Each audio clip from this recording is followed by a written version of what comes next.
Kala ko siya magpipreach. Hallelujah. Are we all blessed? Okay, may mga vacant seats po tayo. Wala ho tayong mga makikitang, baka po pwedeng yung iba dito na lang. Wala yung ating monitor dyan. Mukhang nag-retire na. Ipag-pray ho natin na makabili po tayo ng bago. Yun po mga young people dyan. Pwede po kayo lumipat dito. Okay.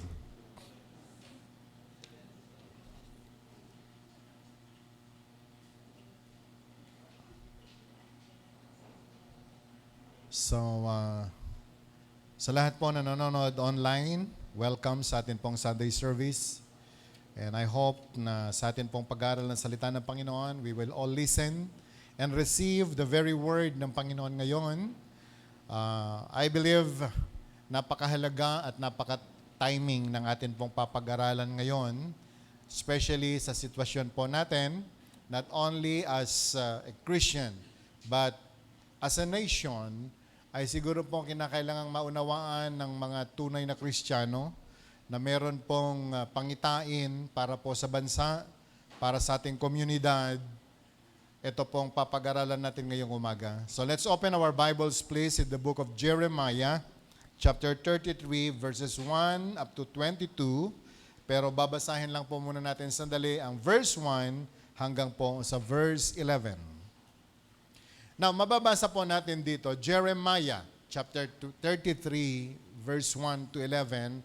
While Jeremiah was still confined in the country yard of the guard, the word of the Lord came to him second time.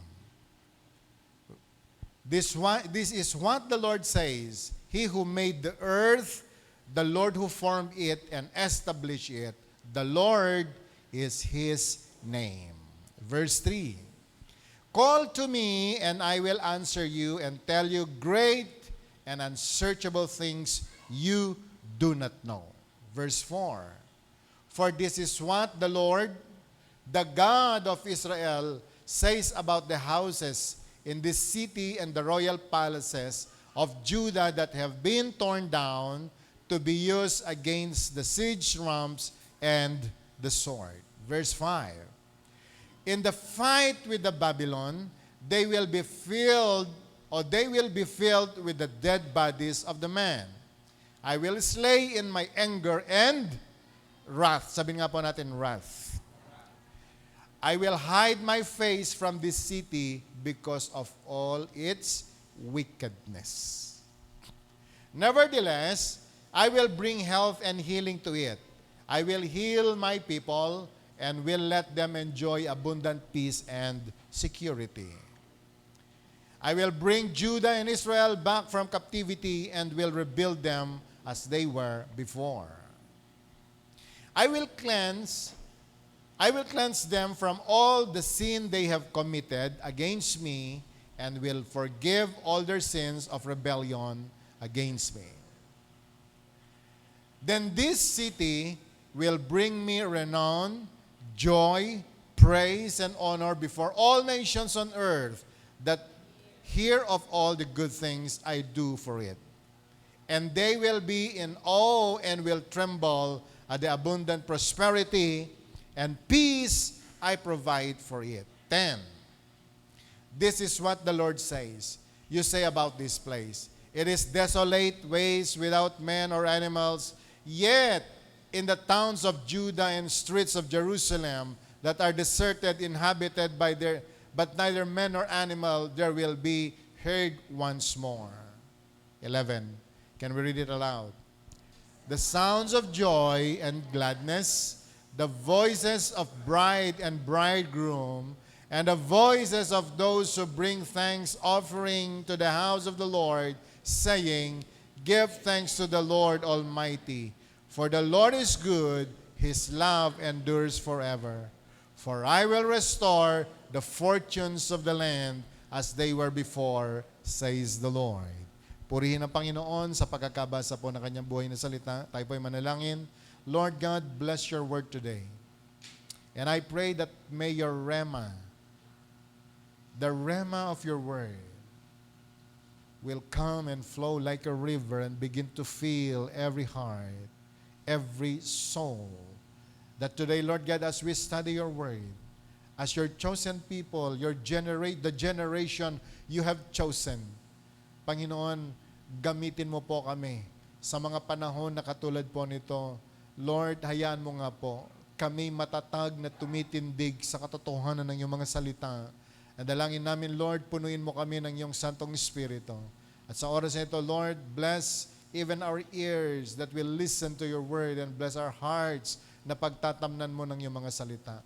Bless, Lord God, our brethren watching online. Hayaan mo, Panginoon, maging kung saan man po sila, matanggap din nila ang now word na nagmumula sa iyo. Kaming lahat natatanggap ng iyong mga salita, pagpalain mo kami, Panginoon. Salamat. Take your place now, O God, sa gawain po nito. Samahan mo kami hanggang sa matapos. Ikaw ang mapapurihan. Ito po ang aming dalangin sa pangalan ni Jesus. Amen.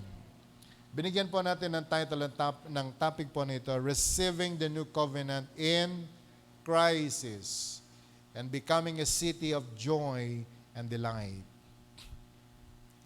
Nung pinapakinggan ko po ang topic po nito, dahil ito po ang topic po nito, itinuro po ito sa 611 Hong Kong, magkakaiba po tayo ng kinakaharap na problema.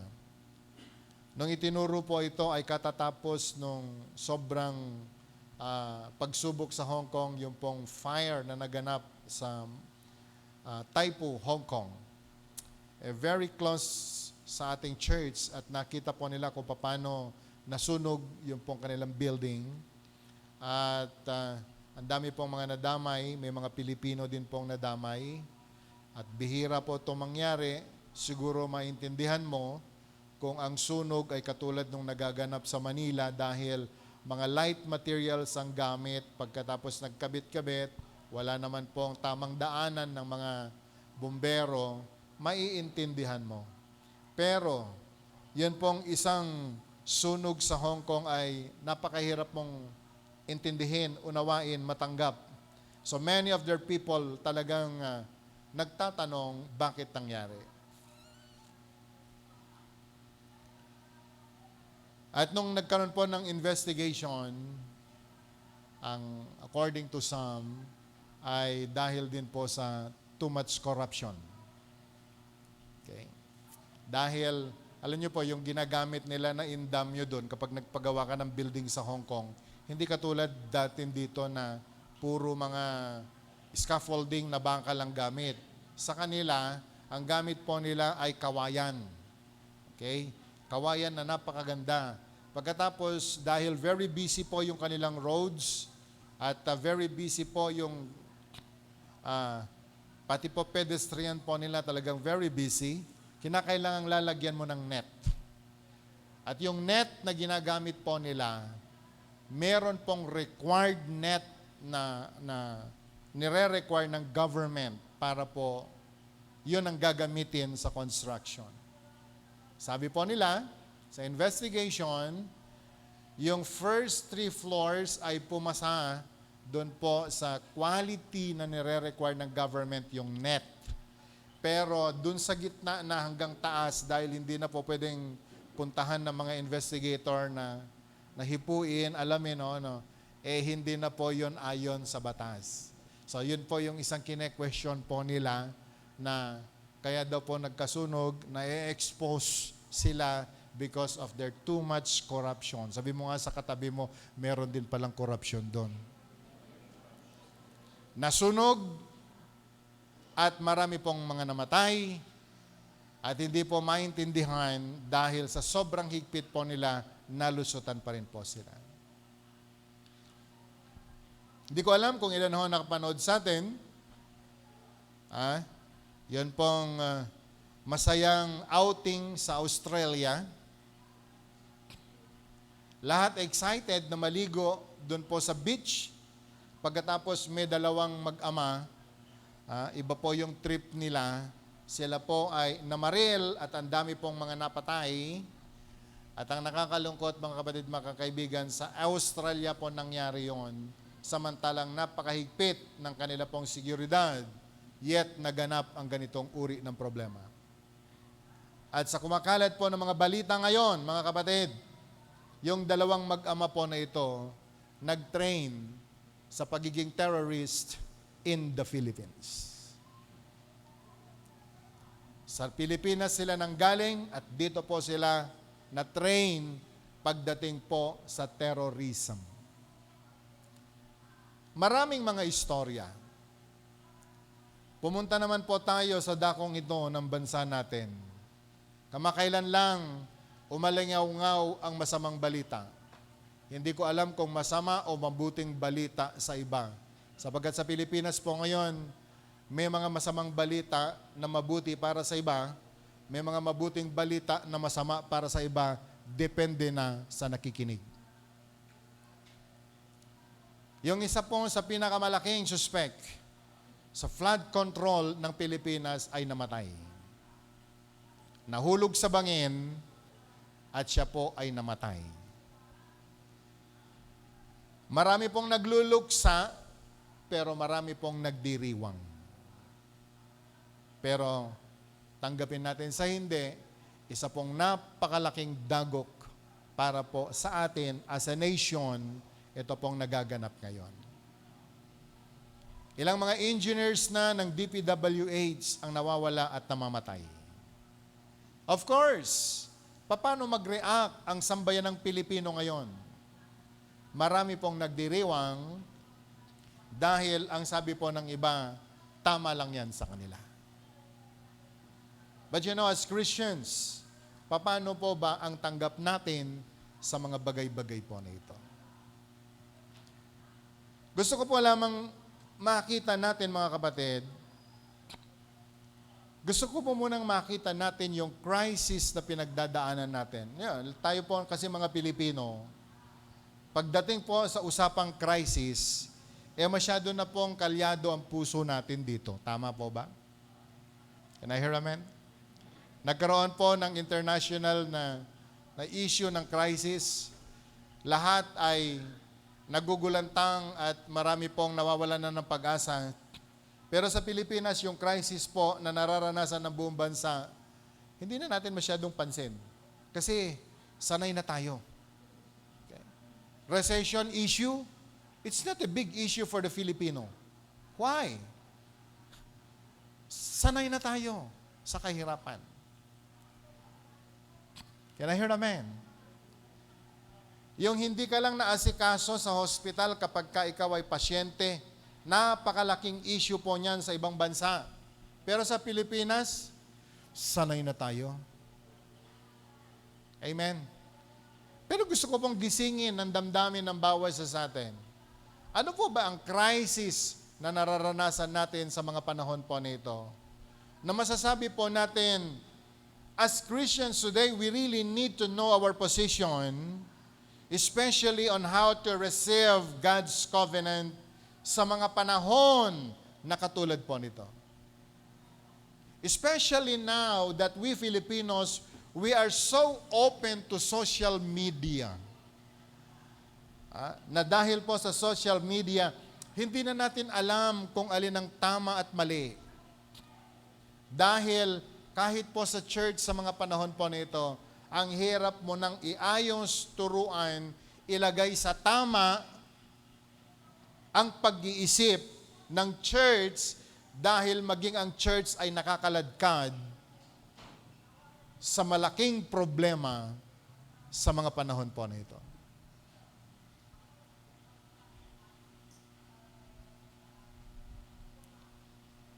Sa topic po natin ngayon, mga kapatid, mga kaibigan, si Jeremiah po nung araw, kung babasahin po natin ang verse 1, ang sabi po niya, while Jeremiah was still confined in the courtyard of the guard. Okay, baka yung akala po ng marami dyan, yung confined ay may sakit po siya. Okay? Siya ho ay nakakulong. Dahil siya po ay propeta ng Panginoon at nagsasalita ng salita ng Diyos laban sa mga Babylonians, si Jeremiah at ang kanya pong mga kasamang mga prophets in the Bible, kasama po sila sa mga nakulong dahil ang buong Israel ay sinakop ng kalaban ng bayan ng Diyos. Okay. Na ang buong Israel po nung araw, sobrang krisis dahil marami po sa kanilang mga tao ang namatay. Sinunog ang bahay. Walang naiwan. Pati po ang kanilang mga pananim, ang lahat ng kanilang hanap buhay, nawasak at nasira. Wala na silang babalikan. At ang sabi po ng Bible, halos lahat ng tao, o lahat ng tao, maging ang kanila pong mga animals, ay namatay na. Ilan ho sa atin dito ang nag-aalaga ng manok? Taas nga ng kamay. Na naranasan nung nasengaw, manuno. Nga meski piyo, nawawan natay ngamin, anitaki, nanono mo. Nakakonect po ako dito dahil sa last week, yun pong aking mga alagang kambing, mga alagang sheep, buntis, kapapanganak po yung isa, nagkasipon, at alam nyo, kinakailangan pong katayin dahil kinakailangang unahan po ang kanilang kamatayan. At ang nakakalungkot, naiwan po yung isang baby. Naiwan po yung isang lamb at umiiyak. Kahit nakahandusay ng kinakatay yung nanay niya, nagdedede pa siya. Alam nyo, yung sakit sa pakiramdam na makikita mo yung ganyan. Of course, biglang nag-rewind sa isip ko, parang ang hirap bawiin yung 30,000 na ginastos ko para sa kanila.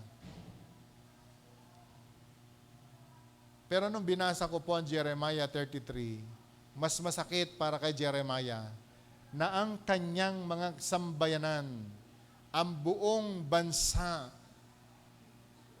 wasak, sira, namatay, kinapture, ang mga babae dinala sa Babylon ni rape. Now, can you imagine how painful it is na makita mo ang ganyan na bansa mo? Kaya nga po, binigyan natin ng title, Receiving the New Covenant. Sabi nga po natin, New Covenant. Can we say it again? New Covenant. Can we say it again? New Covenant. Kailan mo tatanggapin ang covenant na ito? Lalong-lalo na sa panahon po ng crisis na ito. Katulad din po ng bansa natin. No? Binalikan ko pong mabuti kung ano po ang bansa natin. Ilan pa po sa atin ang nakaalala? Alam niyo po ba, the Philippines is the only Christian nation in Asia. Alam po ba natin yon? Ang Pilipinas daw ang nag-iisang Kristiyanong bansa sa buong Asia. Ang Pilipinas lang ang Kristiyano. Pag sinabing Kristiyano, siya lang ang may Diyos. Pero ang Pilipinas, nakakahiya na ganito po ang itsura natin, ang mga balita na naririnig sa atin, pinagtatawanan na po tayo sa iba't ibang panig ng daigdig. Nabanggit ko po sa isang kaibigan, nung ako po ay nasa Hong Kong lately, you know, the Philippines, we are known to be the Christian nation in Asia. Ang sagot po niya sa akin, but you are the most corrupt. May tatanggi mo ba? Ito po ang nakakabit sa pangalan nating Pilipino. Natawag din ang bansa natin as Pearl of the Orient Seas. Young people, alam nyo ba yan? Hindi ko alam kung excited pa kayo sa social studies ninyo. We are called to be the pearl, perlas ng silangan.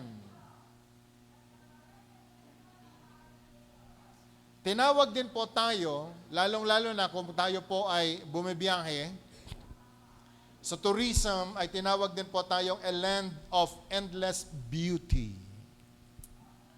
A land of endless beauty. Wow. Sa Pilipinas ka daw makakakita ng mga naggagandahang mga lugar at mga naggagandahang tao. At dumadami pa ang mga ganda kasi tinambakan na po tayo ng mga lesbian, ng mga, yung mga hindi daw naman nanganganak pero dumadaming mga bakla.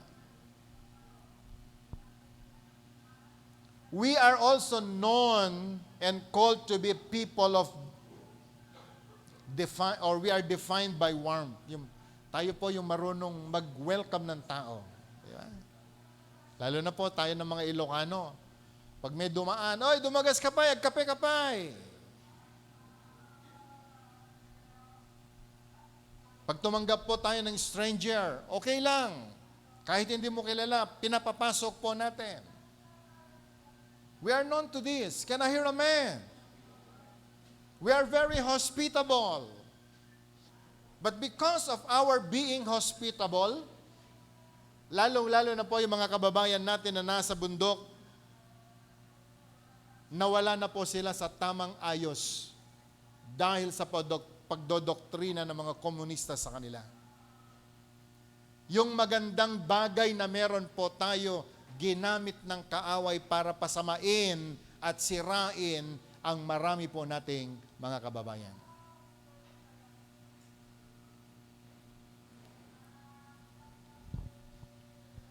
Ang Pilipino, tayo po sa Pilipinas, tinawag din culture that celebrates life. Amen? We have the culture of, celebrating. Kilala po tayo dyan. Pintinan nyo yung kapitbahay ninyo o sa barangay po natin. Ang dami pong mga videoke. Alam nyo kung bakit? Kahit tuta nila na nag-birthday, isa-celebrate. May kausap pa rin po ba? Nakaka-connect po ba tayo lahat? Ganito tayo mag-celebrate. Mga patay, pinepiyastahan. Diba? We celebrate life. Celebration all the time. Pero sinasabi ng maraming Pilipino, naghihirap kami. Napansin niyo po ba yan?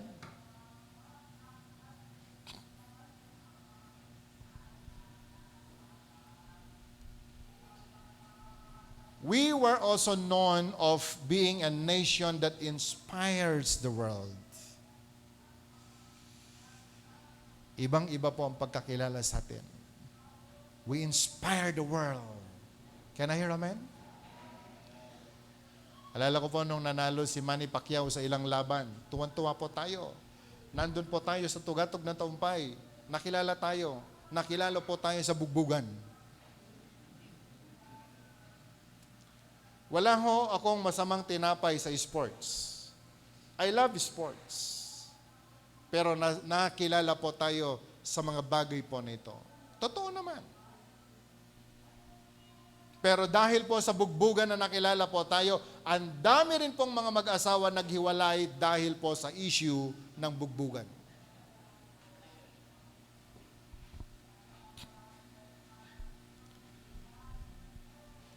And we are so known to be more than a destination. Ganda. Ito ang mukha ng bansang Pilipinas. Ito ang bitbit ng bawat Pilipino. Higit sa lahat, nakilala din po tayo na mayaman sa napakarami pong mga natural resources. Bounty of minerals, cropland. Nakilala po tayo pagdating po sa timber. Amen. Exporter po tayo dati ng mga lumber.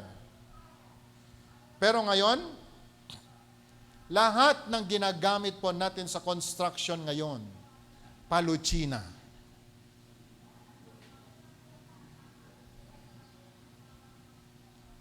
Marahil hindi po natin ito pinapansin. But we need to know the truth. The truth will set us free.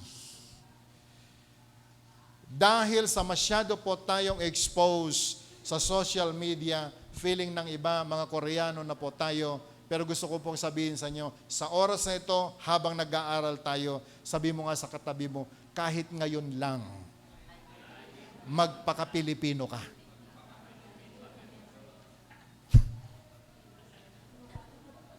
Naunawa natin?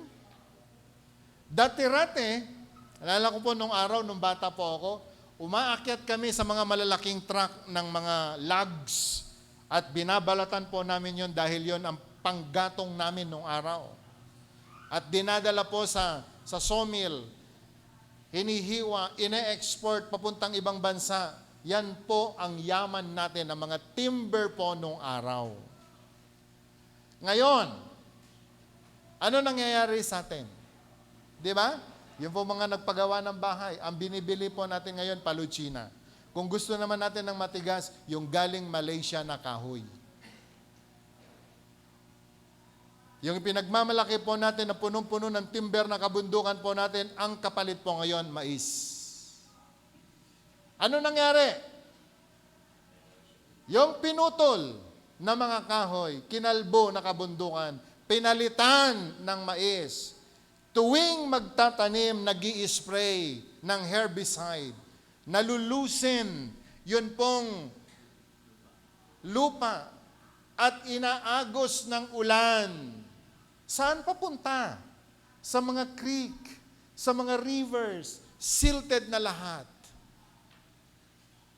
At alam nyo, kahit pag galing sa langit ang gagawa ng flood control, no one can give solution to this. Mabuti na lang may mga nasisisi. Amen? Tapos reklamo tayo, Lord, ano nangyayari sa amin? Very rich po tayo pagdating sa coastals. Ang gaganda ng mga beaches natin. Sabi po nung maraming mga nakakausap ko, we love going to Philippines. Sabi ko, bakit? Kasi ang gaganda ng beach ninyo. Sabi ko, ganun ba? Kasi kami ng misis ko, bihira kaming mag-beach. So, hindi po namin masyadong ramdam. Marine resources, napakarami po natin. Sabihin mo nga sa katabi mo, napakayaman pala natin. Bukod doon, ang dami po nating matatalino at mga magagaling na mga professionals. Sa aming bansa, napakaraming nurses. Nasaan sila? Nag-a-abroad sila. But anyway, brothers and sisters, today, nung si Jeremiah ay nasa kalagayan na parang tayo, dahil nung araw siya po yung isa sa mga napakainit na prophet na tumatayo for Israel, for Jerusalem. Sabi po sa verse 1, while Jeremiah was still confined in the country yard, in the courtyard of the guard, dumating po ang salita ng Diyos sa kanya. For the second time. Sabi nga po natin, for the second time. Anong sabi po ng Diyos sa kanya sa verse 2? He who made the earth, the Lord who formed it and established it, the Lord is His name. Can we read that part? Verse 2. This is what the Lord says, He who made the earth. Sino daw po gumawa? Ang Panginoon. The Lord who formed it and established it, the Lord is His name. Basahin nga po natin ulit yung part po na yan. This is what the Lord says. Sinabi niya to kay Jeremiah.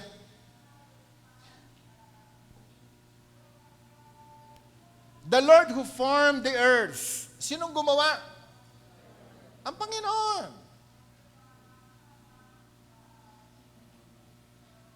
It is the Lord who established it. At ang sabi po ng Bible, the Lord is His name. Walang ibang gumawa kundi ang Panginoon. Walang po pwedeng umangkin. Can I hear amen? Siya lang ang gumawa. Siya ang nag-establish. Siya po yung gumawa ng form ng lupa na ito. For the second time, yan ang salita ng Panginoon kay Jeremiah. At sa atin din po ngayon, as a church today, God is telling us the same word. Wala nang po pwedeng magbibigay ng form uli ng kinreate ng Panginoon, ang Diyos lang. Can I hear amen? Walang presidente, walang politiko na po pwedeng gagawa nung ginawa ng Diyos. Siya lang. Wala ring tao na po pwedeng gagawa pa niyan. Dahil ibinabalik po tayo ng Panginoon sa isang katotohanan, the Lord is His name. So sabi mo nga sa katabi mo, ang Panginoon lang.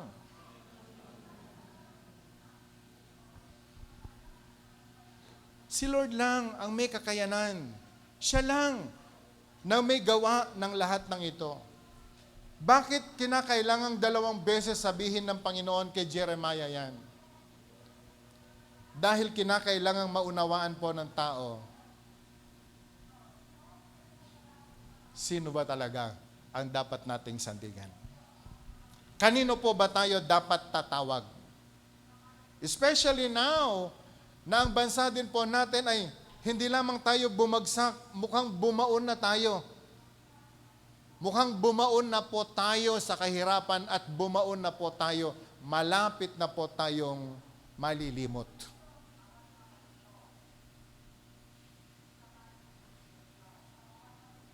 And God is talking to us as Christians today.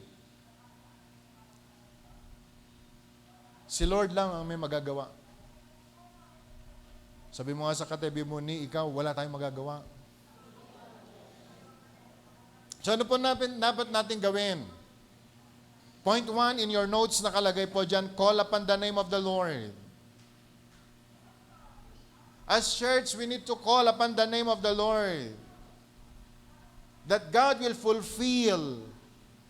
Yun pong pangarap po niya na revival sa atin pong bansa. Lahat po ng churches nagsasabi, Lord, revival will come. Revival will come. Marami din po sa atin, marami po tayong mga narinig sa social media ng mga prophecies. Yung aking pong asawa, naririnig ko, meron po siyang sinusundan na isang black preacher. At wala po siyang ibang pinrophesy sa bansa natin, kundi puro kasamaan. Okay? That we will suffer the consequences, we will suffer the consequences, we will suffer the consequences. So pong ginagawa ng maraming Kristiyano ngayon, natitwist ang kanila pong isipan. Yung iba po ay nag-expect na ng rapture noong September. Walang masama sa pakikinig na sa mga preachers, but we need to know the position of the church today. Can I hear amen? Can I hear amen?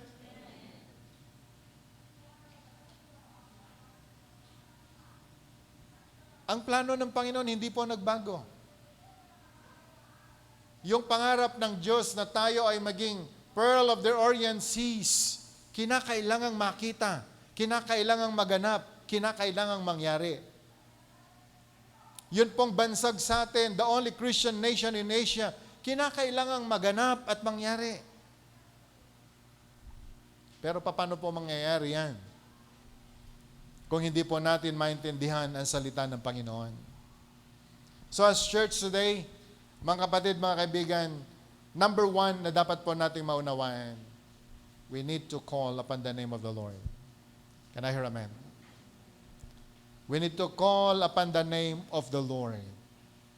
Whether we believe it or not. Sa verse 3, sinabi po ng Bible, "Call to me and I will answer you. And I will tell you great and unsearchable things you do not know." May mga bagay pa po tayong hindi alam. Amen. Can I hear amen? May mga bagay na hindi po natin alam. At yung sinabi po niya na hindi natin alam, ni si Google hindi niya alam. Kaya kahit mag-Google ka, hindi mo to maintindihan. The only one na po pwede pong magsasabi ng mga bagay na hindi natin alam, it's God. Ang Panginoon.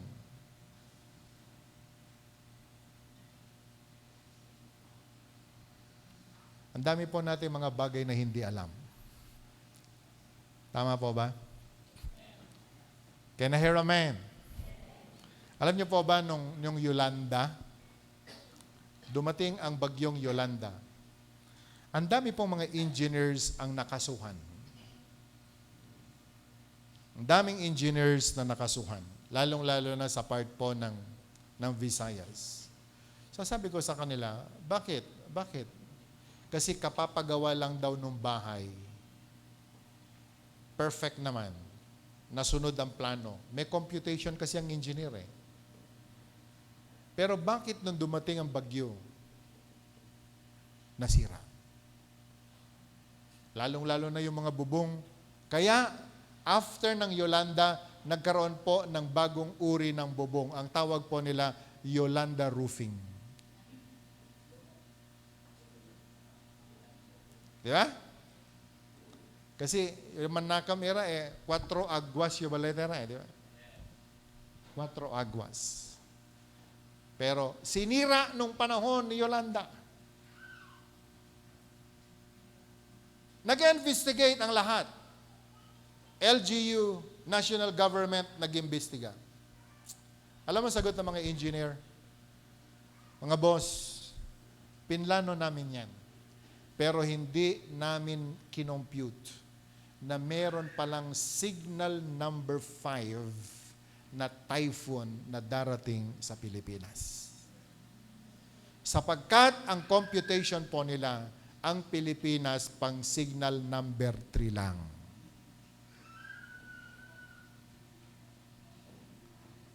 Alam mo ba yon? Pwede ka bang tumawag kay Jesus at sabihin mo, Lord, hanggang anong signal darating? Anong signal ang bagyo na darating sa Pilipinas? No one knows.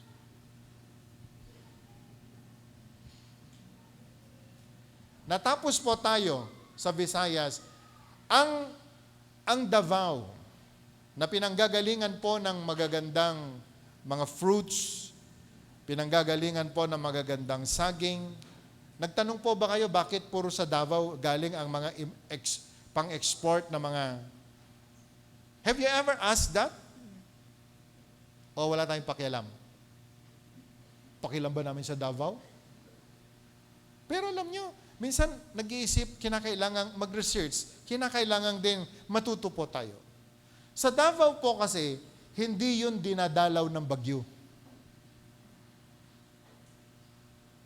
Kaya ang tawag nila doon, the Promised Land. Ang Mindanao.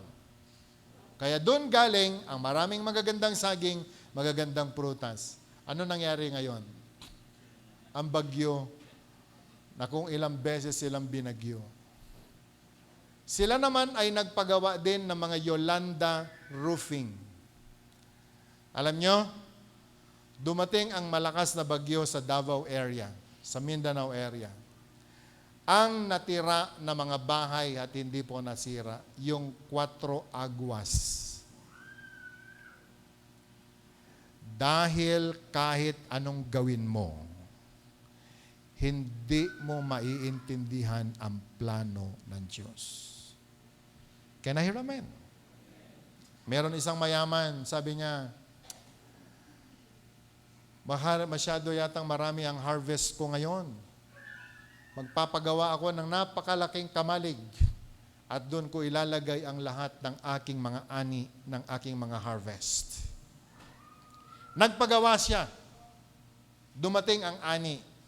Sabi niya, ilalagay ko doon lahat ng aking harvest. And then the angel of the Lord came. Hangal, hindi mo ba alam na ngayong gabi mamamatay ka na?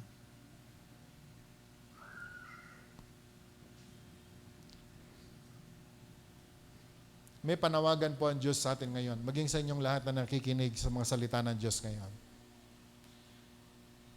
Sa crisis na pinagdadaanan po natin ngayon, the only thing we can do is to call upon the name of the Lord.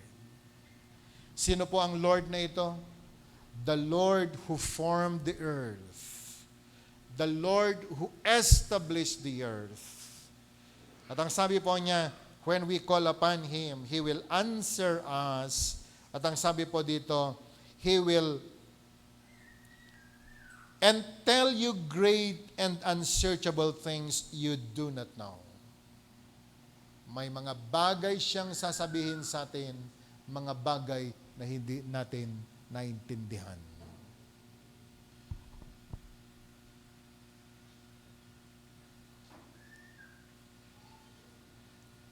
Can I hear amen?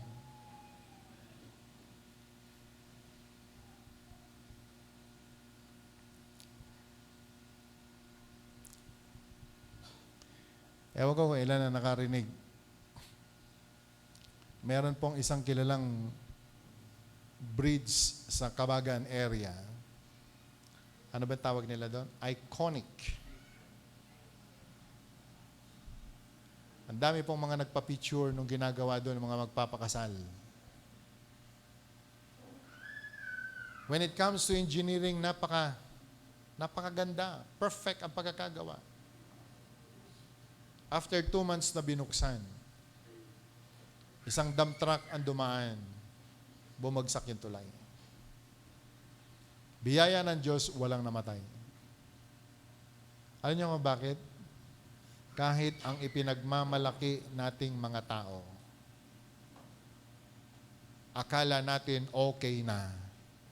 Kapag ang Panginoon nagsabing hindi okay, it will not, never to be okay. And no one can boost.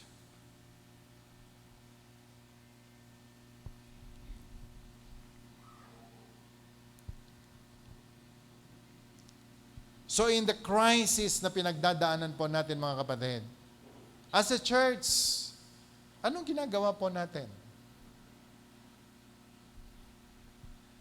Ayan ngayon, sobrang crisis po ng bansa natin ngayon. Sa totoo lang, makinig ho tayo mabuti. Na-divide po tayo ngayon. Diba? Alam niyo kung anong division? May maka Duterte, may maka Marcos, may maka Lenny. Sabi mo nga sa katabi mo, ikaw ba?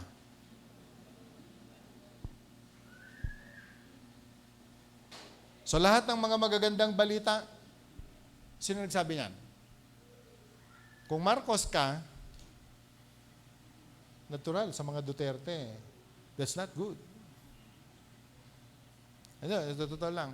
Kahit sa loob po ng sasakyan, ako po kasi maka Marcos ako eh. Pero ito, maka Duterte ito.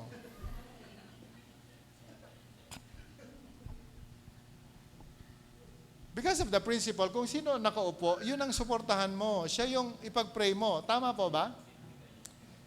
Kahit wala siya sa ayos, wala kang magagawa. Hindi mo naman siya pwedeng palitan eh. Even to the locals. Ganyan ho tayo. May pinapanigan tayo. Tama? Klaro? Sa atin ngayon, kahit dito, alam ko, hindi tayo magkakapareho ng kulay. May green, may blue, may white. Pero tatandaan natin, ang kulay po natin, para sa Diyos tayo. Hindi po ang politika magdi-divide sa atin. Dahil higit sa lahat, botante lang tayo. Hindi naman tayo politiko eh. Tama? Kahit sa loob ng school, sa loob ng campus, alam niyo masyadong mapolitika ang Pilipinas. Sa bahay nga lang, may politika na eh. Tama? May panig kay tatay, may panig kay... Pero yung iba, meron naman ayaw bumoto. Kay lola sila. O, di ba? Sa loob pa lang ng bahay, meron ng vote buying eh. Alam nyo ba yon? Kung makikinig ka sa akin, bibigyan kita allowance. Yung mga lola, di ba? Kaya sila may mga pasuksok kasi. So whether we believe it or not, brothers and sisters, may problema po tayo. At isa po yan sa crisis kung bakit ganito po tayo. Pero hindi po tayo po pwedeng pagdating sa salita ng Panginoon, doon tayo. Dahil higit sa lahat, hindi kayang baguhin ni Bongbong Marcos ang bansa natin. Huwag kayong umasa. Sabi ni Jen, mabibigo ka lang. Di ba? Can I hear a man? Nung panahon ni Duterte, anong sabi niya? Aayusin natin ang Pilipinas. Nung dumating ang Marcos, bagong Pilipinas. Sino kaya papalit? May nakita ba tayong bago?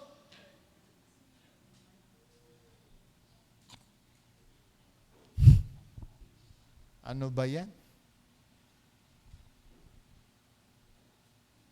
But you know, brothers and sisters, as a church, we need to call upon the name of the Lord now. Can I hear amen? We need to call upon the name of the Lord now, the one who formed the earth, the one who established the earth. Siya lang ang pwede mong tawagan. Siya lang ang pwede mong sandigan.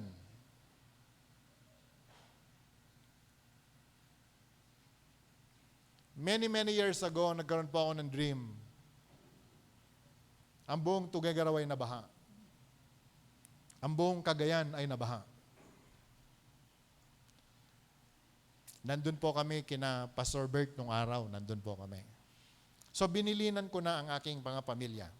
Pag dumating ang baha na ito, according to my dream, sabi ko, kanya-kanya tayo. Magkita-kita tayo sa Capitol. Kasi yun ang alam kong pinakamataas. At ang bilin ko sa kanila, kung wala tayong makuha na po pwede mag-save sa atin, lahat ng mga drinking gallons, i-empty, takpan, yun ang gawin nating salbabida. Dahil doon sa dream na aking nakita, alam niyo kung ano nangyari? Nasira ang Sierra Madre, pumasok ang tubig, ang dagat, galing sa Pacific Ocean. And I was crying. Pero alam nyo, para ako si Raulo, paggising ko ng umaga, tiningnan ko po yung Sierra Madre. Sabi ko pa, paano masisira yan? Impossible. So the next day, ako po ay nag-pray sa Lord, Lord, ayaw ko na ng dream na yan. Pwede bang bigyan mo ako ng ibang dream? But the next night, the same dream ang pinakita ng Panginoon sa akin.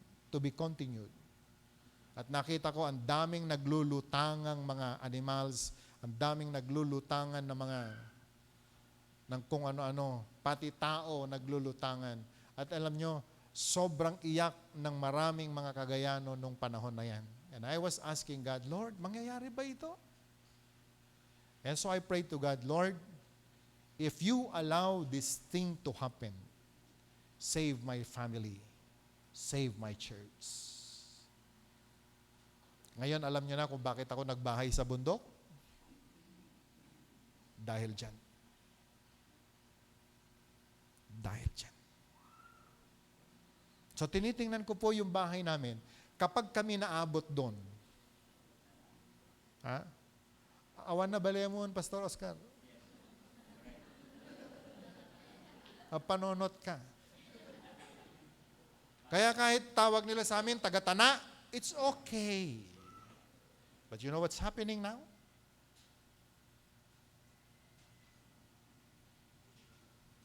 Crisis.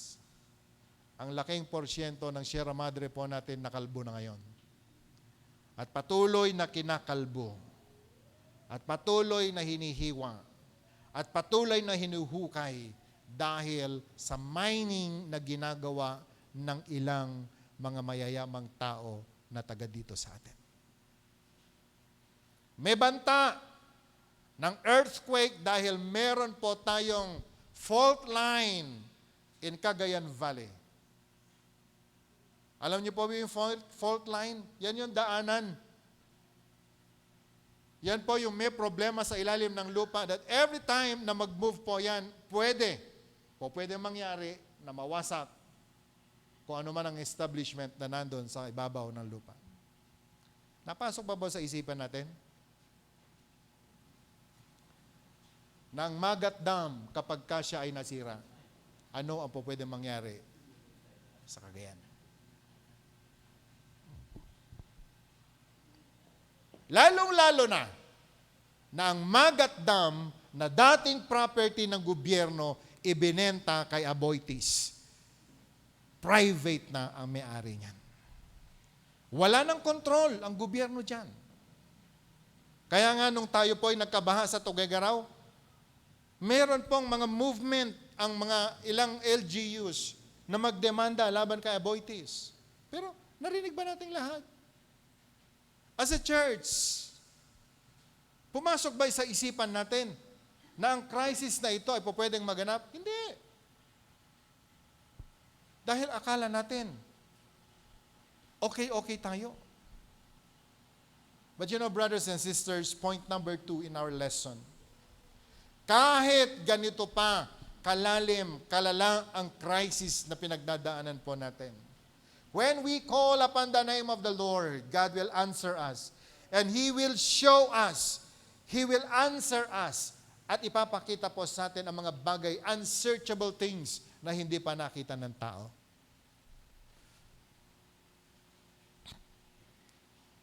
First time kong sasabihin sa inyo ang dahilan kung bakit po ako nagbahay sa bundok. Now you know it. Hindi dahil mura, kundi it's because of a dream.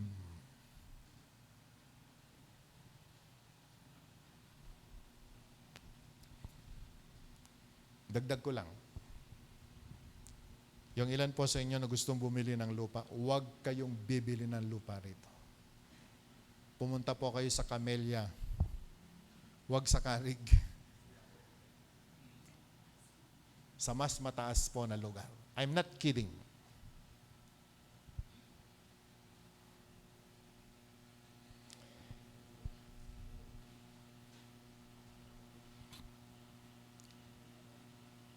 Verse 4, ang sabi po ng Bible, "For this is what the Lord, the God of Israel, says about the houses in the city and the royal palaces of Judah, and have been torn down to be used against the siege rams and the swords in the fight with the Babylonians. They will be filled with the dead bodies of the people I will slay in my anger and wrath. I will hide my face from this city because of all its wickedness." Bakit merong nangyayaring problema? Bakit merong nangyayaring sumpa sa isang bayan? Because of the wickedness ng tao. Sa sobrang kasalanan ng tao, kaya po dumarating ang sumpa. Ano pong kasalanan, Pastor? Ano pong ibig sabihin ng kasalanan?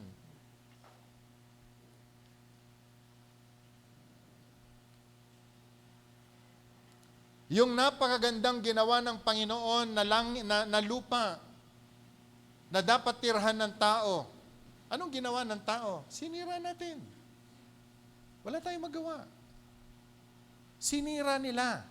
Sinisira at patuloy po na sinisira hanggang ngayon.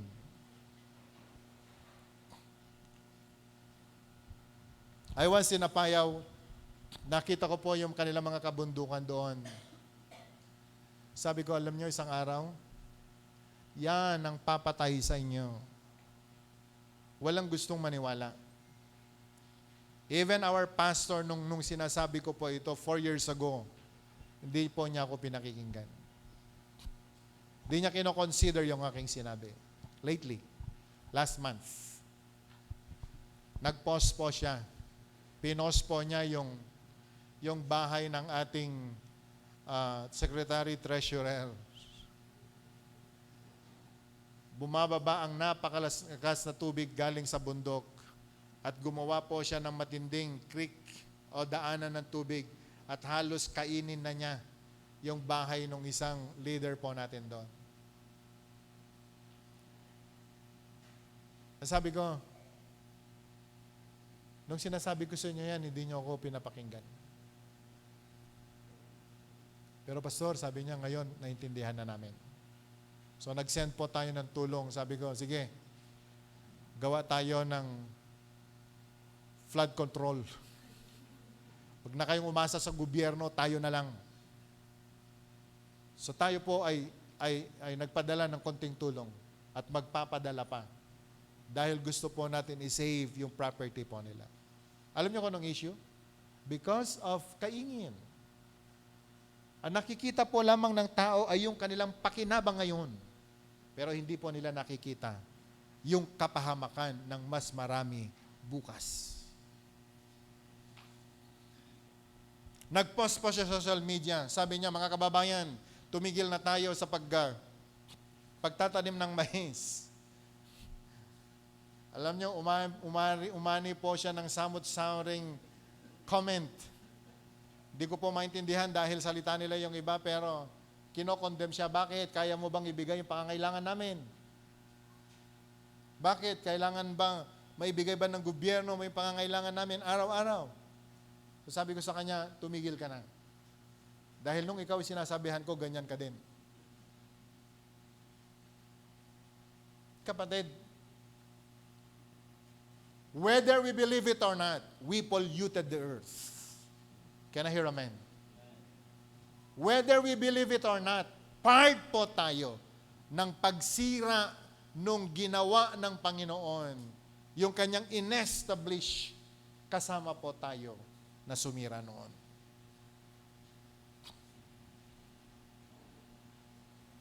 Because of all its wickedness, ito po ang sinasabi po ng Bible.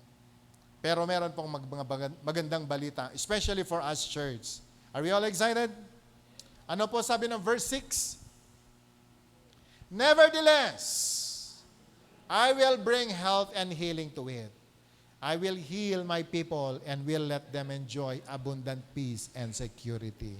Shall we say hallelujah? Are we all excited? Mawawasak, masisira ang lahat.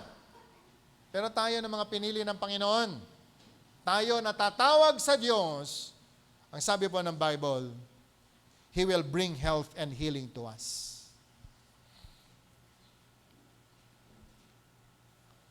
Pag meron po siyang ginawang pagsumpa, pagsira, maging sa lupain na kinalalagyan po natin, magpuri tayo sa Diyos. We cannot stop God of doing it. Napigilan po ba ni Noah ang Panginoon sa pagsira? Hindi. Hindi napigilan ni Noah. Ano sabi ng Panginoon kay Noah? Noah, sabihan mo yung mga tao, magbago na sila. Pero habang nagsasabi si Noah sa kanila, magbago na kayo, may darating na baha. Magbago na kayo, sugsisi na kayo, may darating curse. No one listened. Amen. Ilang taon siyang nag-preach? 100 years. Na yan ang ginawa ni Moses araw-araw. Ang sinabi sa kanila, may darating na baha, may darating na baha, may darating na baha. Meron bang nakinig kay Moses? Kay Noah, sorry. May nakinig ba? Wala. Ngayon, kung magsisigaw po tayo ngayon sa mga taga-Tuguegarao, may darating na baha. Malayo si Tuguegarao. May makikinig ba sa atin? Wala makikinig sa atin. Ang masakit ngayon, kung nagsasabi ako ng ganito ngayon na hindi kayo makikinig. Maging sa inyong lahat na nakikinig sa salita ng Diyos sa mga umagang ito.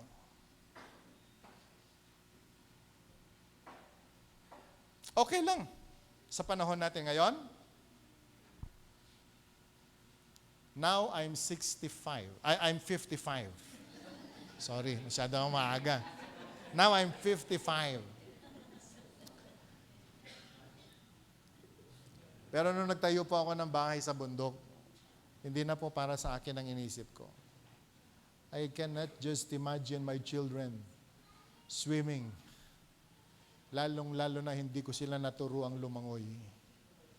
Mabuti na lang si Ezra natuto kahit papano. But I cannot just imagine kung makikita ko siguro kung buhay pa ako, yung aking minamahal na Nehemiah ay nalulunod. Hindi ko kayang tiisin.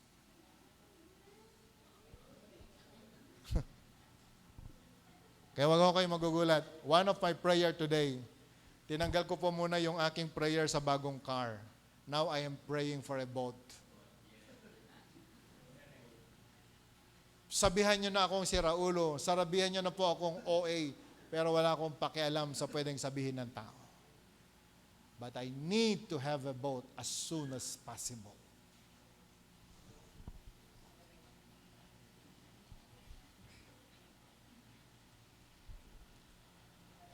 But God has good news. I will bring health and healing. I will heal my people. And I will let them enjoy abundant peace and security. I will bring Judah and Israel back from captivity and will rebuild them as they were before. Verse 8, pwede po ba natin basahin yung verse 8? I will cleanse them from all the sin they have committed against me and will forgive all their sins of rebellion against me. Hindi tayo perpekto. Marami tayong mga pagkakamali. Tanggapin natin. Kasama po tayo sa dahilan kung bakit sinusumpa ng Diyos ang ating pong bansa. Can I hear amen? Kasama po tayo. Nagkamali tayo. Saan tayo nagkamali? Tumatawag ba tayo sa Diyos? Nagpe-pray ba tayo? Ilan ba nag-attend sa prayer meeting natin? Wala. Pag mag-invite ka ng prayer meeting, walang gustong pumunta. Mag-invite ka ng party, ang daming gustong pumunta. Ilan ba nagpe-pray? Ilan ba tayo? Ilang family meron tayo dito? Pero ilan ang masipag na pumunta sa church at tumawag sa Panginoon? Wala tayong time. But I'm warning you, mga kapatid, mga kaibigan, sa mga panahon po nito, naghahanap ang Panginoon ng mga taong tatawag sa Kanya. Can I hear amen? Naghahanap. Nananawagan ng Diyos. Sinasabi niya sa ating lahat, ako ang gumawa, ako ang nag-establish, ako ang may control ng lahat. The only thing that you need to do is to call upon my name. Pero ilan ang tumatawag? Sabi mo nga sa katabi mo, tumatawag ka ba? Paano?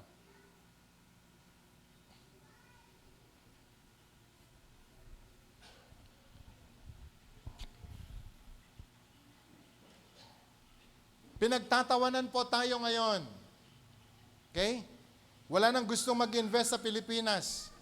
Wala nang tiwala pag narinig po ng taga-ibang bansa ang Pilipinas. Kaya nga pinauwi ni Trump ang maraming mga Pilipino. Alam niyo po bang nagsara na ang Canada sa mga Pilipino papasok doon?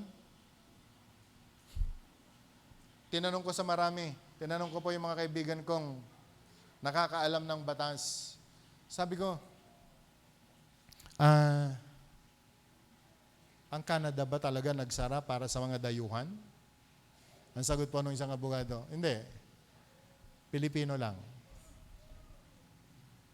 Yung nangyari ngayon sa Australia, na yung pong bumaril ng napakaraming tao doon, galing sa Pilipinas, sa palagay nyo ba, pagkakatiwala ng Pilipino?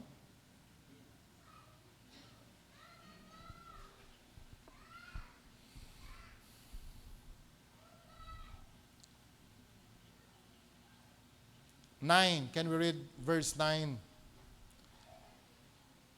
Then this city will bring me renown, joy, praise, and honor before all nations on earth, that hear of all the good things I do for it. And they will be in awe and will tremble at the abundant prosperity and peace I provide for it. Wow, hallelujah. mangyari nawa sa Pilipinas. Can I hear amen? Mangyari nawa sa bansa po natin ang sinasabi po ng banal na kasulatan. Paano po ba natin ibenta ang tugigaraw natin ngayon? Wow, tugigaraw.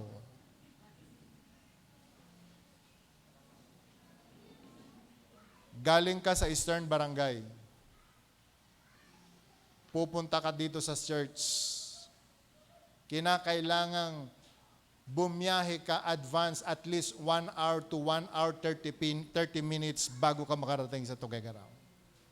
Ito po ba ang wow Tuguegarao natin? Lalabas ka sa Tuguegarao from Sentro, lalabas ka, papunta ka ng Enrile or kaya papunta ka ng Solana. It takes you 2 hours bago ka makarating.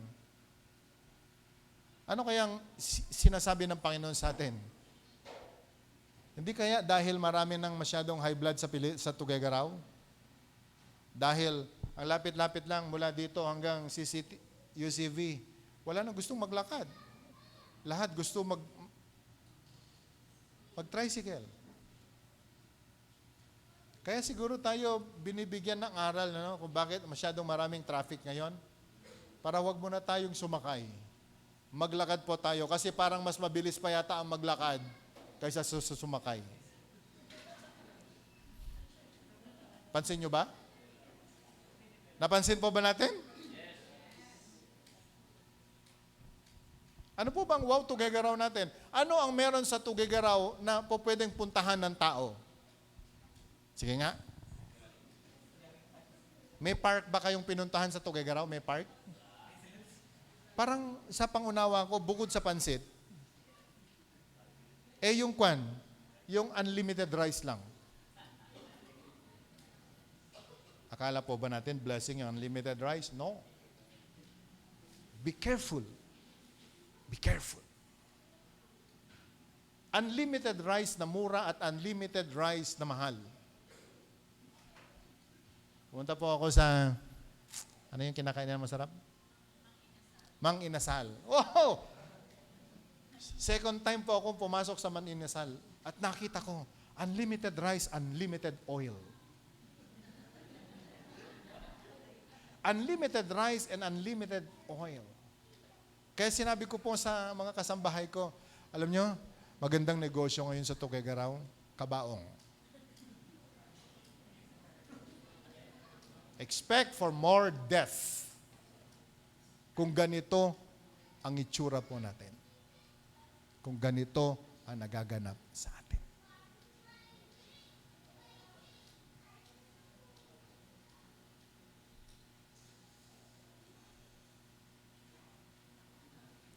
Pero meron pong magandang balita. Huwag kang mag-alala. Ano sabi ng Panginoon? I will bring healing to you.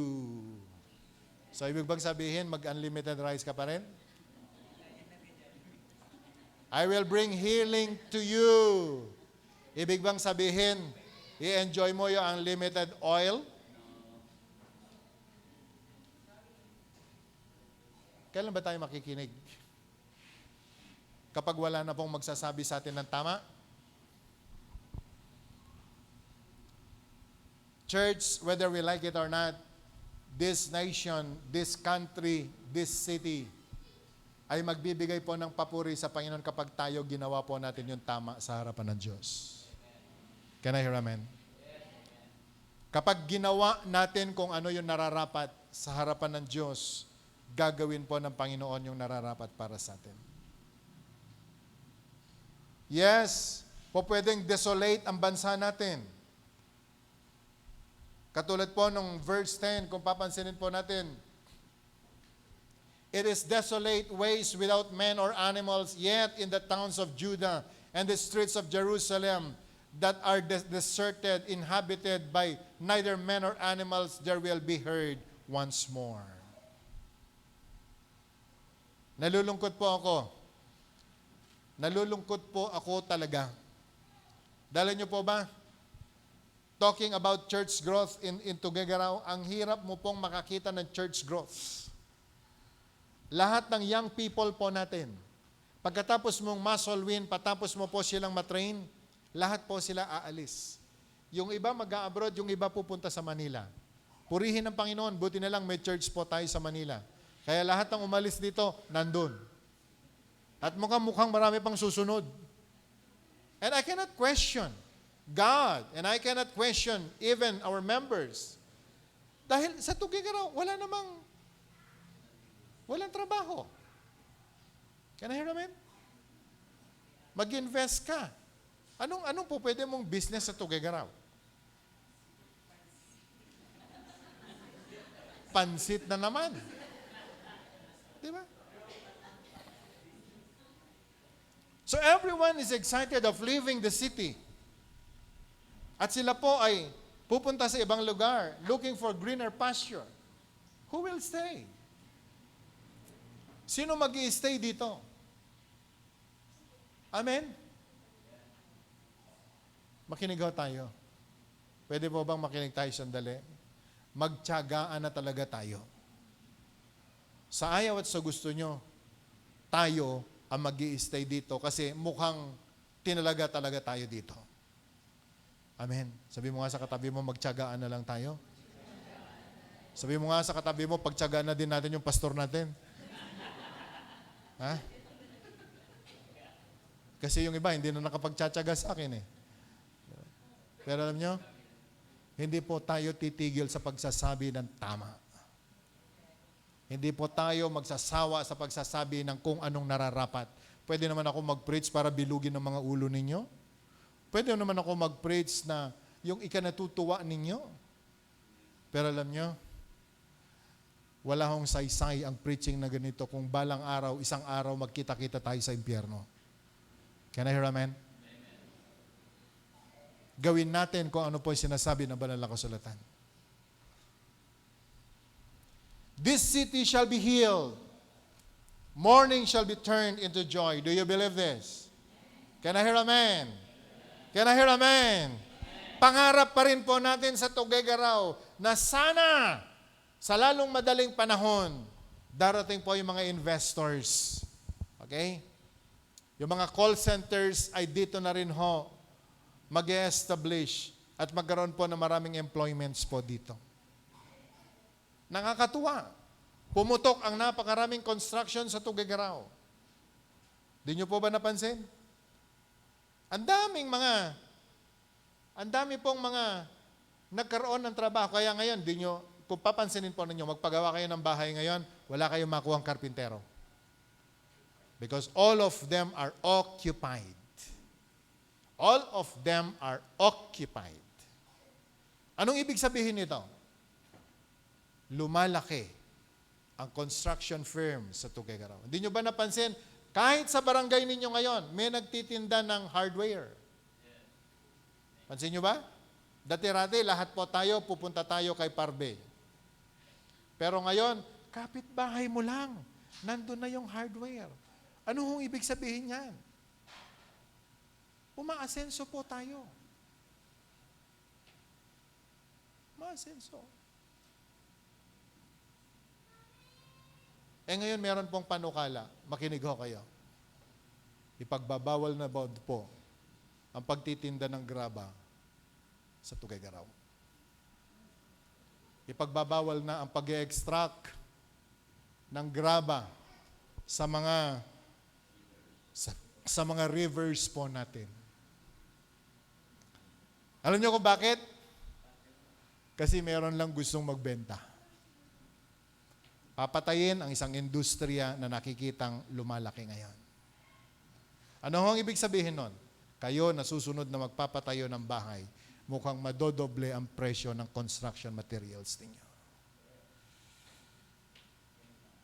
May nagsabi ba sa atin ito? Wala. Because we don't like new informations.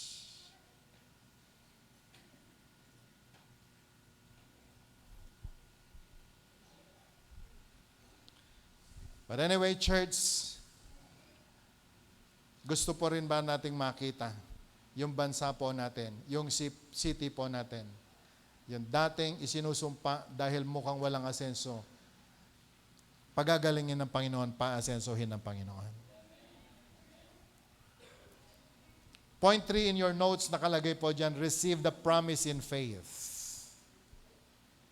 God's people are the royal priesthood of the new covenant. Sa verse 14 ng Jeremiah 33, the days are coming, declares the Lord, when I will fulfill the good promise I made to the people of Israel and Judah. In those days, verse 15, and at that time I will make righteous branch sprout from David's line. He will do what is just and right in the land. In those days, Judah will save and Jerusalem will live in safety. This is the name by which it will be called, the Lord our righteous Savior. 17, for this is what the Lord says, David will never fail to have a man to sit on the throne of Israel, nor will the Levitical priest ever fail to have man to stand before me continually to offer burnt offerings, to burn grain offering, and to present sacrifices. Hindi po kailanman mawawalan ng tamang tao ang Panginoon para sa bansang ito. Can I hear amen? Hindi kailanman luluubin ng Panginoon na mawala ang mga righteous people. He will always have someone to lead us. Even in the midst of the crisis, merong lalabas at lalabas na mga tao ng Panginoon na gagawa pa rin po ng tama. Sino po ba yon? Sabi mo nga sa katabi mo, ikaw yon.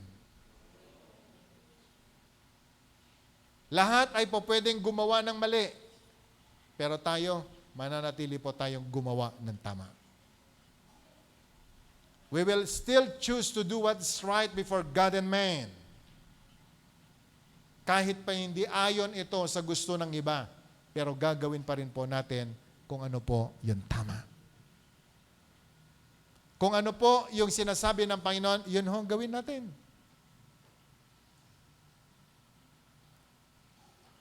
You know, my brothers and sisters, gusto ko bang mag-confess sa inyo? Marahil ang tingin nyo po ay ako po'y pastor.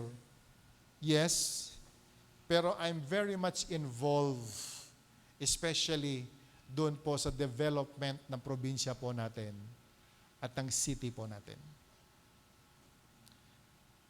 Kung nakikita nyo po akong pumupunta sa ibang bansa, hindi po para lamang mag-enjoy. As a consultant, ako po ay ng isang politiko, pumupunta po kami doon dahil gusto mo naming makita ano yung mga good practices, ano po ba yung meron sa iba, mga lugar na pwedeng gawin dito po sa Tuguegarao, dito po sa Cagayan. Alam niyo kung bakit ko po ito ginagawa?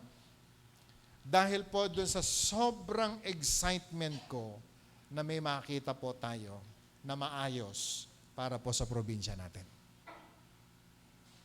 Para po sa probinsya natin.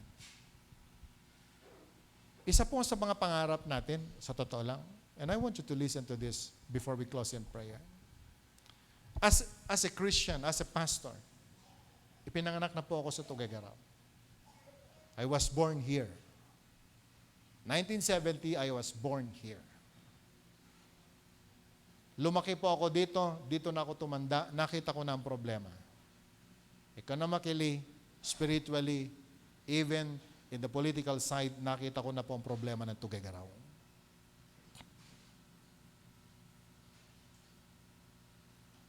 Alam niyo kung bakit ang Tuguegarao, kinakailangan talaga mag-tricycle kahit isang kanto lang ang pupuntahan mo? Alam niyo yung dahilan ng tao, bakit? Sa sobrang init. At wala kang madaanan. Lalo na sa Tuguegarao, diyan nagadunga girigirit ng kasta. Ginagalang ba ng mga motorista yan? Hindi, di ba? Pansin nyo?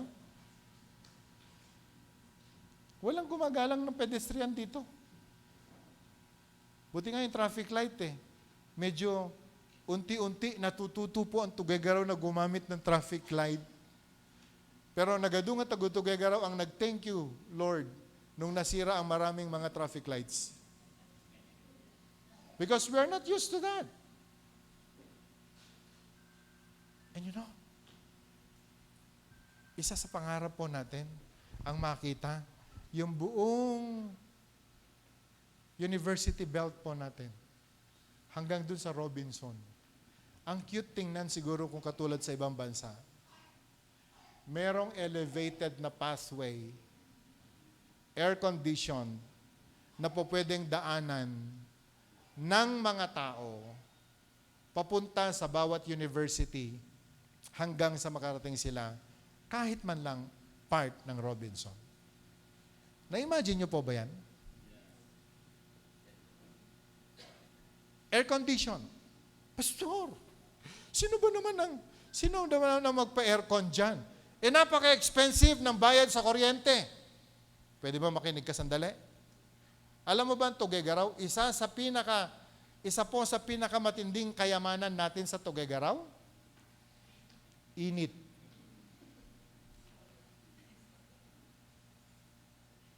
And too much heat in Tuguegarao, more than enough para po patakbuhin ang kuryente ng air conditioning sana nung pathway po na yan para makita natin yung mga estudyante natin hindi pinagpapawisan papasok sa kanila pong mga eskwelahan. Of course, maraming may ayaw niyan. Lalo na mga tricycle drivers. Kasi mababawasan sila ng pasahero. Pero kung kayo tatanungin ko, hindi po ba mamasaya tingnan yan? Sa ilalim po nung pathway na yan, nandun ho yung napakalaking lalagyan ng mga kawad ng kuryente, kawad ng telepono, at dun pong padadaanin ang lahat ng yan.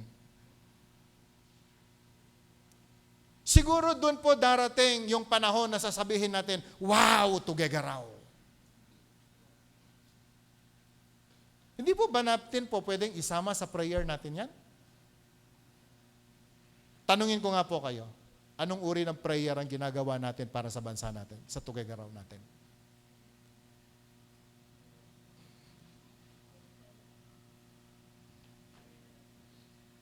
Kapatid, kaibigan, huwag ho tayong masyadong religyoso. Laliman po natin ang pangunawa natin sa pagkakatawag natin as a church. Can I hear amen? Can I hear amen?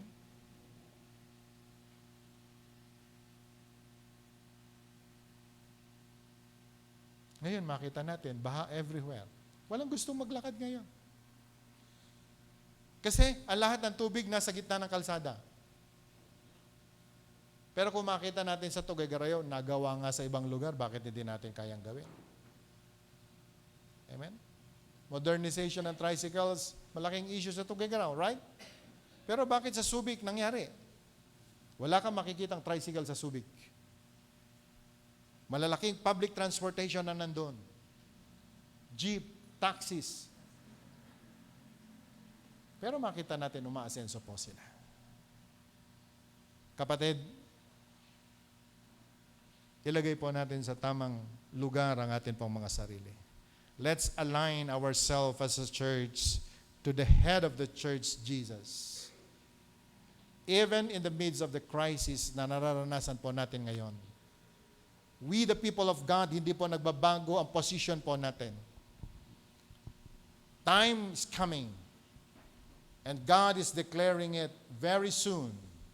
If we will all stand doon po sa tayo natin bilang mga anak ng Diyos, ibibigay ng Panginoon ang pangarap po natin.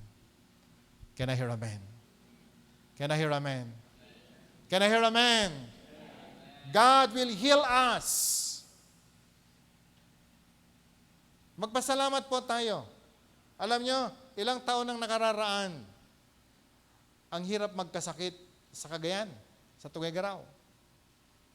Kasi pag nagkasakit ka, i-postpone mo, tawan na papagam kang hospital.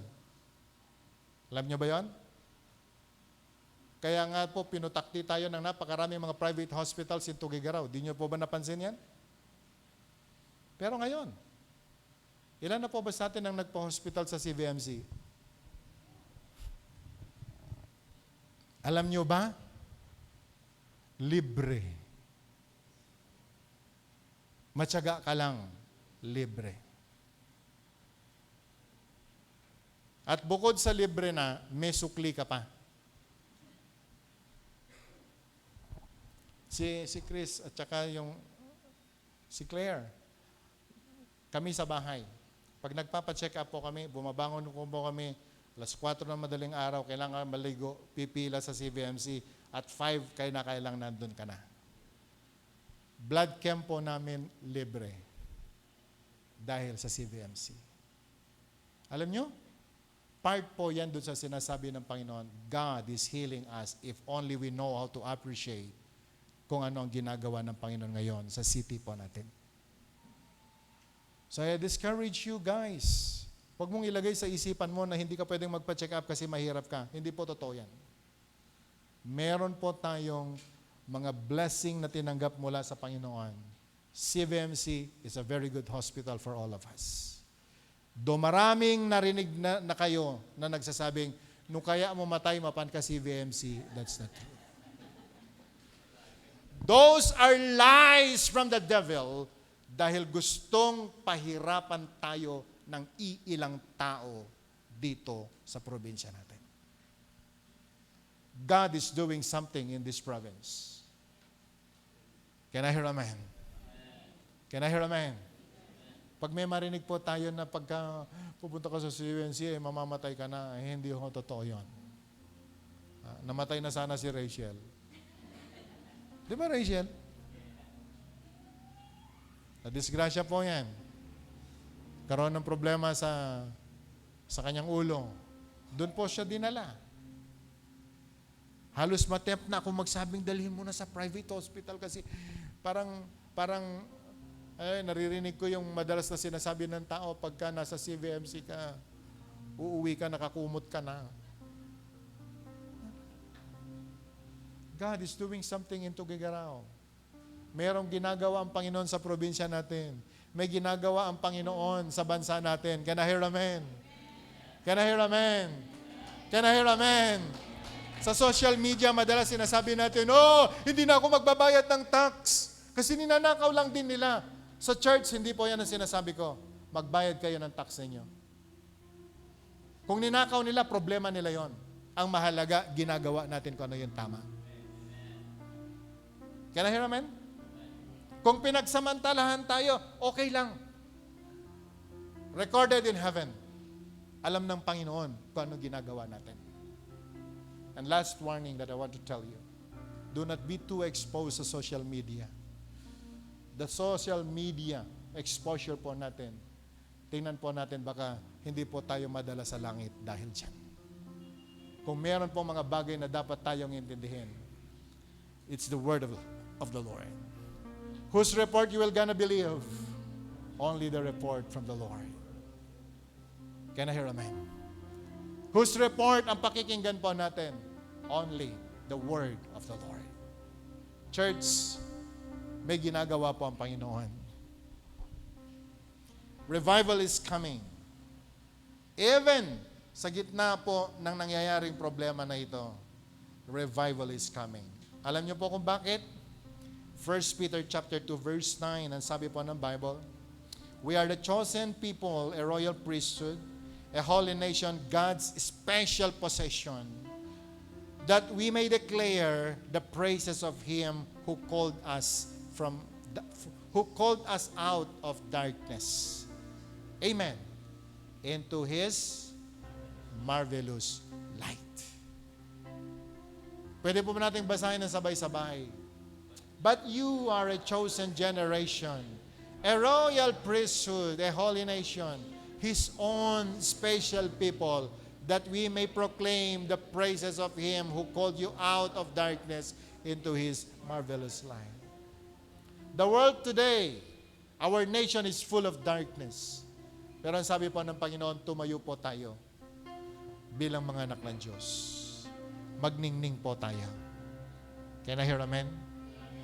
Can I hear amen? People will accuse us. Mamimisinterpret tayo ng ilan. Pero, as for me and my house, we will serve the Lord. As for me and the 611 people, we will still serve the Lord. Can I hear amen? Marami man tayo marinig ng kung ano-ano mang accusations laban sa bansa natin, laban sa atin as a church. But we will never stop serving God. Darkness everywhere. But we are the people of God. Manatili po tayo sa position po natin. Few points na gusto ko maintindihan. Please, especially at this point of time, maging tapat nawa tayo sa Panginoon. Tapat po tayo sa calling po natin. Tapat po tayo dapat sa lahat ng ginagawa natin. Can I hear amen? Shall we all rise? God, move in this place. Move in this place.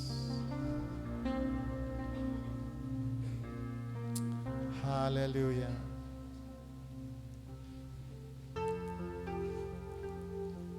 Kapatid, kaibigan, lahat po tayo ay bahagi ng creation ng Panginoon.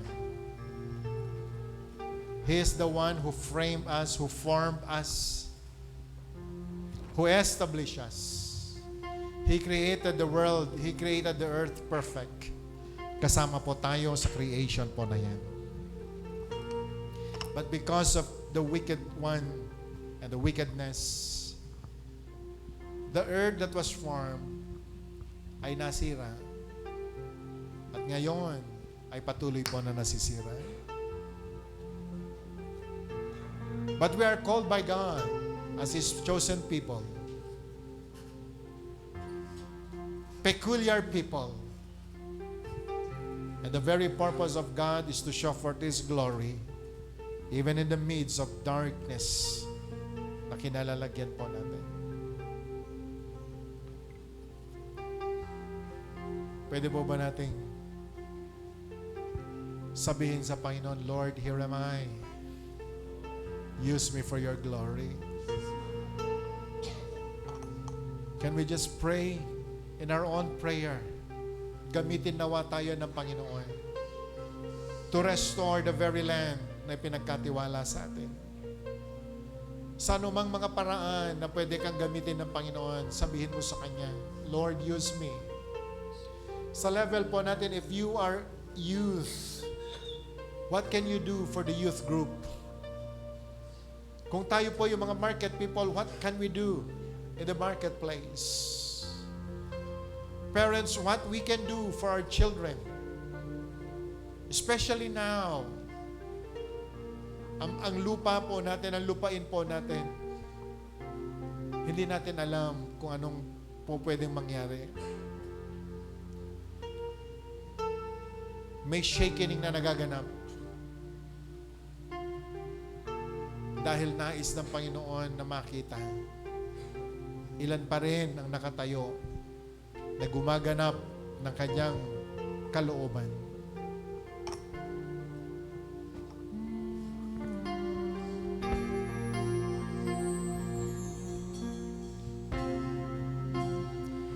Can we sing this song? Jesus, you deserve the praise. Worthy is your name. Worthy is your name. Jesus, you deserve the praise. Worthy is your name. Worthy is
upon your name. Oh, praise and honor belongs to you. You are Jesus. Can we call upon His name? Jesus. Call upon His name. Call upon His name. Oh, Lord. Save your people, oh God. Save our land. Have mercy on us. Have mercy on us, Jesus.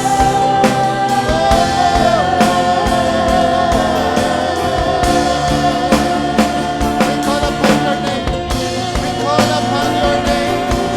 We call upon your name, Jesus. If you can speak in tongues, do it. Come on, pray to Him. Call upon His name.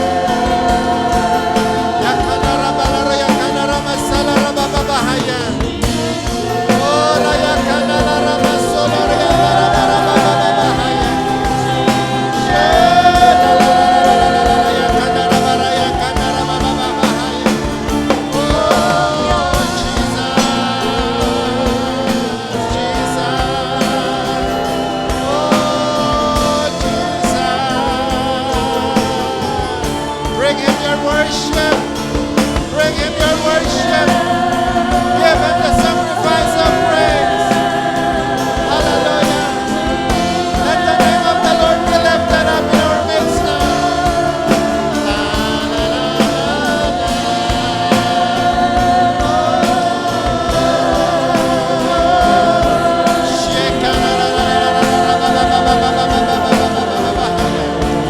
Chosen people, peculiar people of God, call upon His name.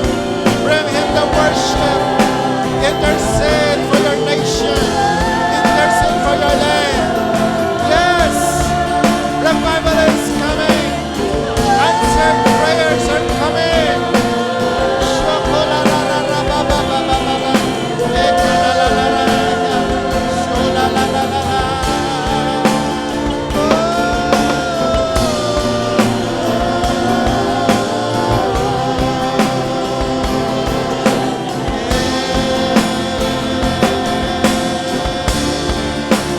Worthy is your name, Jesus. You deserve the praise. Worthy is your name. Worthy is your name, Jesus. You deserve the praise. Worthy is your name. Worthy is your name, Jesus. You deserve the praise. Worthy is your name. Worthy is your name, Jesus. You deserve the praise. Worthy is your name. Church, listen. The promise of God is He will bring forth healing. Healing to His people. Restoration for His people. Today, this is the word of the Lord, who formed the earth, who established the earth. The Lord is His name. That when we call upon Him, He will answer us. And He will answer us and say to us and show to us even unsearchable things that we do not know. Lord, let your word come. Let your word, O God, be established in the hearts of your people. Your promise that you will bring healing not only on earth, but you will bring healing to your people. restoration to your people. That God, even the desolate places, O God, Panginoon, sinabi mo, you will bring miracle, O God. Today, this is the promise of God. Kung nais po nating tanggapin ang mga salitang ito, the healing and the restoration. Restoration, the healing and restoration of every relationship. Healing and restoration even to the marketplace. Healing and restoration in your finances. Healing and restoration maybe in your family. Healing and restoration ng ating farm. Today, lift your hands as high as you can and start to thank God for the word. Remember, you are God's chosen people. We are special people of God. That whatever we ask in His name, He will give it for the glory of the Father. Lord, bring forth healing to your people now. Lord God, release your promise. Give them their answered prayer. And today, O God, we your people, saan man mo kami dadalhin, Panginoon, we will speak the word that in this land, Panginoon, kahit devastated, kahit pa, Panginoon, niyayanig, nasumpa dahil sa kasalanan, but we will still rise, O God, and show forth your glory. Lord God, thank you for the healing and the restoration. Thank you for the breakthroughs. Lord God, release your blessing now to your people and their families. In the name of Jesus. Panginoon, maraming salamat. And let the word, Panginoon, na tinanggap namin ngayon, tumimo sa mga puso po namin. At patuloy po namin isyang ipamuhay. That, O God, we believe it will accomplish great things, O God, in our lives. Salamat. Pagpalain mo kami maging sa aming pag-uwi. Ingatan. At ang buong isang linggo po na ito, Panginoon, ang pangalan mo ay maluwalhati. Sapagkat sa araw na ito, Panginoon, nasamba, napasalamatan ka, nailuklok ka, Panginoon, sa aming kalagitnaan sa umagang ito. Maraming salamat, Lord. And may you bless, O God, even those people watching online, wherever they are. Touch them, bless them. Ipagkaalog mo sa kanila lahat ng kanilang mga pangangailangan. Panginoon, maraming salamat. At sa umaga pong ito, sa iyo po namin ibinabalik ang lahat ng papuri, ang lahat po ng pasasalamat. Sa pangalan ni Jesus, lahat po ay magsabi na, Amen. Pwede po ba natin kumamay ng 5 tao, sabihin natin sa Kanya, you are the chosen people of God to declare His glory.